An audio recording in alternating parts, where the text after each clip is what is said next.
I sound so stupid right now, but like I've been so selfish and I can't stop thinking about you and what I did and how it's affecting like everything. I just want to say I'm sorry. You know, in my humblest opinion, I believe that the singer-songwriter D4vd and his weird ass developed almost a fantasy for murder at a really young age. And we can see some breadcrumbs leading to that throughout his entire life, even in school, okay? He puts it in his lyrics. He practically admits it online that he is obsessed with gore videos, that he can't even help himself. He has to watch people's heads get chopped off. Weird fellow, right? And I think he developed this all the way from middle school when he was getting homeschooled and his parents had to take him out of school. We never really hear that much about that era of his life other than suddenly he's homeschooled at the age of like 12 or 13 until he blows up as the David that we know. A little weird, huh? And I think that he was able to find Celeste, and over time, you know, he fell in love with her. They did what they did. But when things went bad, maybe somebody cheated, maybe somebody got into a big argument, he let that fantasy come back and he said, you know what? Maybe she's the best person to do it to. This dude had a murder fantasy probably from his young age, and he's been wanting to do it, and Celeste was just his first opportunity. But anyways, we all know that David is the man of breadcrumbs. He loves to leave breadcrumbs behind because he thinks he's too smart for anybody to figure it out, apparently. Apparently, David added Celeste Rivas' voice into a song, and he's kind of explaining as to why he can't fuck with her anymore in the song itself. Kind of alluding to the fact that, yeah, I'm going to have to get rid of this girl real soon. And he uses real audio of Celeste Rivas. Somebody was able to find that audio, and they've provided that with us today. So we're going to check this audio out, and we're going to compare it to the songs that he'd been writing about Celeste. And you're going to start to notice that this is the same exact person, accent and all. But anyways, let's go ahead and check this thing out. We have a few things to check out today. Let's do it.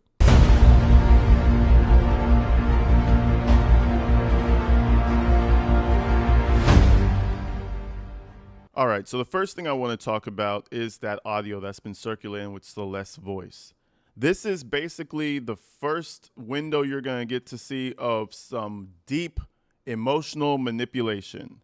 He had this girl bawling her eyes out about who knows what, and she's over here profusely apologizing, saying that it was her fault. What do we do from here? I am so sorry, David. Imagine having that type of a conversation to a grown-ass man in his 20s, met you when you were 10, bawling your eyes out talking about I'm sorry. But anyways, somebody was able to repost this, and I want to show you what they said before we listen. This says, a source recently sent me a previously unheard voice clip of Celeste Rivas Hernandez that appears to be the original recording later sampled in David's song, You Left Me First. Hearing the unedited version completely changes the context of the audio. And you know what's also extremely interesting about this? It seems as though this clip we're about to hear in the song You Left Me First was also clipped away and added to other songs. He used this same voice clip of this girl in pain, and he split it up between multiple songs. So the first one is You Left Me First, but I was even able to find another one called I Never Needed You with the same voice clip, and it just seems to be another part of it. The guy's a fucking sicko. I've never heard anyone speak about this yet so far, right? But let's keep going. I just want to get you guys to the voice clip. Hearing her actual voice, completely unedited, is honestly devastating. Up until now, most people have only known Celeste through screenshots, rumors, edited clips, and headlines. This makes her feel heartbreakingly real in a way that the public hasn't really been allowed to experience before. In the clip, Celeste says, and then we're going to move forward. We're going to listen to the clip together. Let me play this to you guys real quick, and then we're going to talk about it. I know that you probably don't want to talk to me right now, and I respect that. I really do, but I really need to hear your voice right now. Like, I just need to know that you're okay. I need to know that we're okay. I sound so stupid right now, but like I've been so selfish and I can't stop thinking about you and what I did and how it's affecting like everything. So what she did. Now, we're not blaming her for nothing, but whatever she did, quote unquote, she's thinking that it's her fault, right? David's putting it on her that the only reason that we're not together right now is because of you.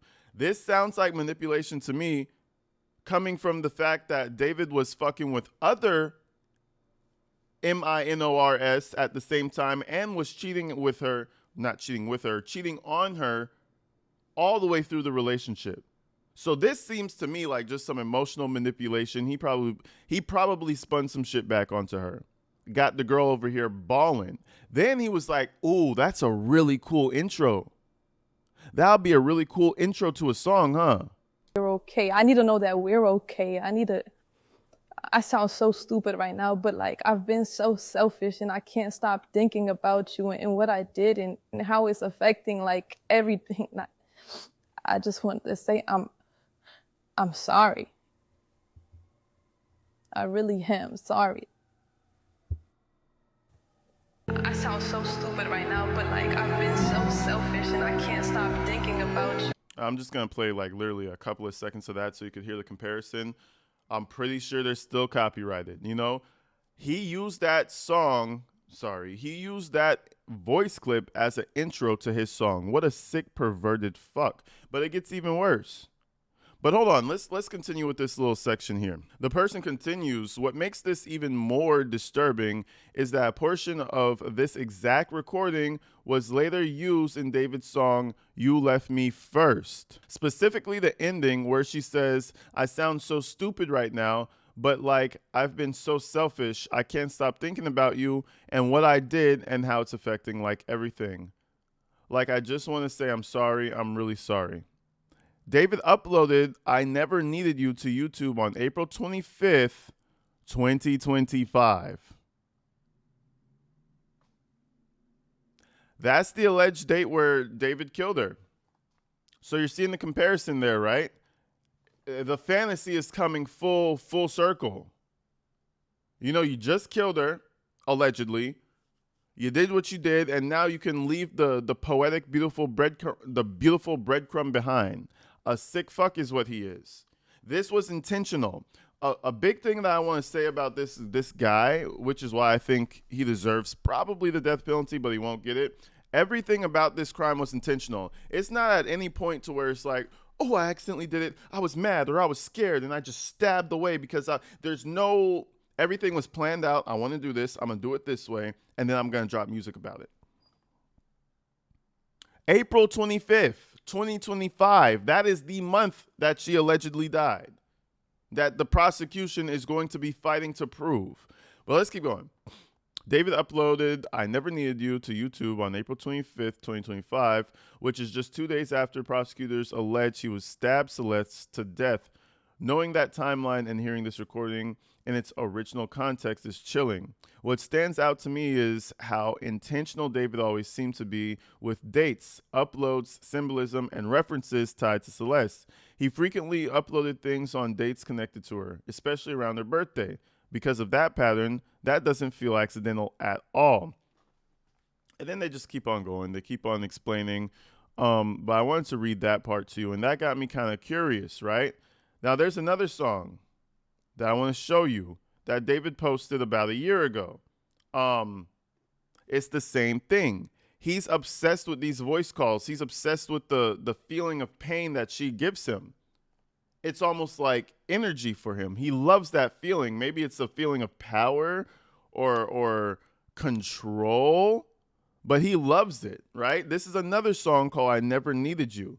Now, I'm going to try to remove the audio from it so you could just hear her voice. I'm going to do my best, and then I'm going to show you the lyrics. Let me show you. You're the one calling my phone. You've been dead, you've been dead, you've been dead. You've been dead, you've been dead, you've been dead. Please go away. You've been dead, you've been dead, you've been dead. Why are you calling me? You've been dead, you've been dead, you've been Say dead. you're sorry. This, I don't want to go and change the narrative and say something completely different. You gotta figure whatever you got going on. Figure that out. Now, I'm not sure if YouTube is going to allow it, right? But I tried to give you guys the best audio listen that I could give you of that song, I Never Needed You. If you listen closely, you're hearing her talk, just mad at him, basically. It's Celeste, once again, in another song. It's another voice recording, talking about how he's a liar, about this, that, and the other. Again, she's expressing her pain, and he felt like that would be a perfect idea to put it into his song. But I also want to read this song to you guys real quick, the lyrics, because it's definitely alluding to something that he's preparing to do. This came out before that song that I showed you just now, right? So this is him. It's probably in his mind what he's going to do to her. Again, this guy had a fantasy about murder. I guarantee you, he wanted to see how that shit felt. Let me show you the lyrics. It says, 7 days a week, you didn't call. Wonder if you're loving me at all. I never needed you. I never needed you. Every morning, waking up alone, wondering if I was in the wrong. But I never needed you. I never needed you. And then the chorus. But damn, I miss you right now. So like shit, damn, I miss you right now. Verse 2. The moment that you let go of my hand, it wasn't all according to plan. I know you see it too. I never needed you. I really didn't. I wanted to walk away. 7 digits. I do got a lot on my plate. I will admit, I really did love you at one point. Now I feel like you got me at gunpoint. Every single penny I paid you. And times I forgive you. And every single promise I made you, I kept it. I don't want to start with you. I promise you, I don't want to mess around with you. It kind of feels like a little argument that they had, huh? It sounds like David and Celeste are having an argument right now. And then he's going to pair that with the ad-libs of Celeste arguing with him on the phone. This guy was he was full on telling us that, hey guys, by the way, I'm in a relationship with a 13-year-old. Have a great day. That's what he was telling us. Having a whole argument on a song with her voice in the background. What else do you want me to expect? What else do you want me to believe? Like, oh yeah, AG, you're reaching on that one. Bro, he's screaming it at us. What else are we supposed to believe? To all the fans out there who said this can't. What is the other theory? Shit is crazy. Let's keep going. Look, it says every penny I paid you. Why would he have to pay her something? Now I feel like you got me at gunpoint. Remember, his career is on the line. 7 digits, a lot on my plate. 7 digits, a lot on my plate. Why are we talking about, I feel like you have me at gunpoint? It feels like he's singing about his predicament right now in the moment. Right? Let's keep going. Verse 3, it says, I miss you, but you're bad for me. You never get that feeling that you had for me. What? You never get that feeling that you had for me. I know that you ain't even getting over me. All you can do is pick somebody over me.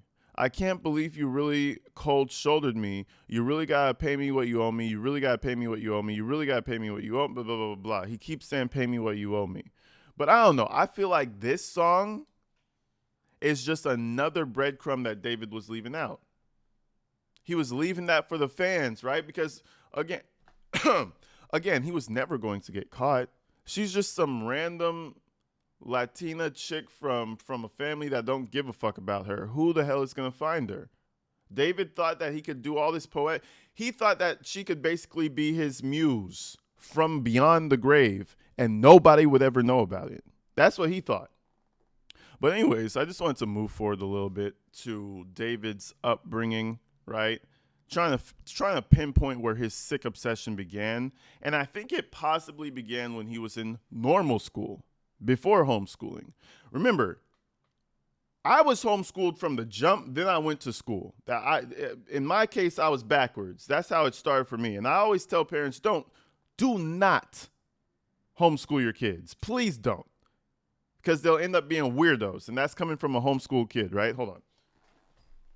So I was homeschooled from like, we left the U.S. We moved to Belize. My mom wasn't comfortable with me with other kids at the time, I guess, because she was new to the area. So she homeschooled me for a couple of years, until I got to around, I think it was 10, 11. Then she was like, get the fuck up out of here. You're going to school, right? David's the opposite. David started school like normal. Like, what do you go to school at 3? kindergarten or some shit, 4, 5, 6, 7. He started school. He's going, and suddenly they pull him out at around 12 to 13. In my opinion, the only reason someone would pull their kid out at that age is because there's a lot of issues he's having. Maybe he's not mingling well with the kids. Maybe he's a little weirdo and all the teachers are calling you every day. That's for some reason at 13 years old, David got pulled out. So somebody was gracious enough to provide us with a yearbook of his 5th grade class. Let me show y'all. And right there, we got David Burke. Check him out. So mind you, this is the 5th grade, right? David was in school. Look at him right there. Bro kind of looks like a little psychopath to me. I ain't gonna lie to you. Let me show you another little snippet. Now, I don't really want to blast all the other kids, so I'm only showing you David and shit, right? But you could go online and figure out, the school, all that. David was mingling, folks. He was out here. Apparently he had friends and talking to kids. Why would they pull him out? I think, in my humblest opinion, I think that the parents pulled him out because they knew something about their little psycho. We've been talking about Mackenzie a lot lately, right? Just like her parents knew something about their little psycho, I think David's parents knew a little something about their little psychopath. And they're like, you know what? Let's just take you out of school. Come to mama, baby. We'll raise you from here. This is the last picture I want to show you guys real quick. This is David Burke right here in the middle. Ain't that some shit? So I just wanted to point this out, that this kid did have a high school career. And if you look it up, not a high school career, he did have a middle school career, right? And if you look it up, it says David Anthony Burke started homeschooling in the 7th grade, around 13 years old. He has noted in interviews that the transition followed a period of losing touch with public school friends, which pushed him into a highly isolated routine where he became his own friend.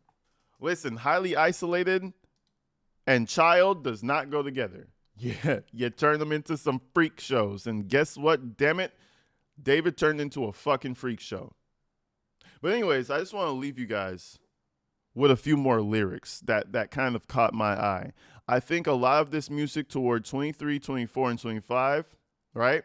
A lot of this music was dedicated to Celeste or because of Celeste, because all his music, to all the David fans out there, you're listening to that shit. Celeste was his muse for about 70% of that music. So I hope that makes you feel good the next time you crank another David tune. Just know who he's singing to, right? Let me show you this other one. And, I didn't really dig into all his songs like that, but every single fucking song sounds like a tribute to Celeste. I don't know. It says, intro, I'm laying my hands on your body again. It's making me nauseous. Ooh, ooh, ooh, ooh, ooh. You can't make amends with a dead woman, but I'll dance with her coffin. Ooh, ooh, ooh. Mind you, he brought a coffin to one of his concerts. We turn our pain into medicine. Forget that she's gone and she's not around to see me cry. Thought that you had the Holy Ghost the moment they killed you, but it's still true. That you don't know what happened when lost souls go missing in hell. Sold her promises, you made an empty man, you created yourself, ha ha ha. Okay, I'm not going to go through the whole thing. The main thing I wanted to point out about this song was you can't make amends with a dead woman. Go and look at the dates of all these songs, ladies and gentlemen. Go and look at all the dates of these songs. This guy thought that he was Shakespeare in music form, and Celeste was just his muse, and life would have gone forward. Fuck David. I hope he rots in prison the moment that he gets convicted.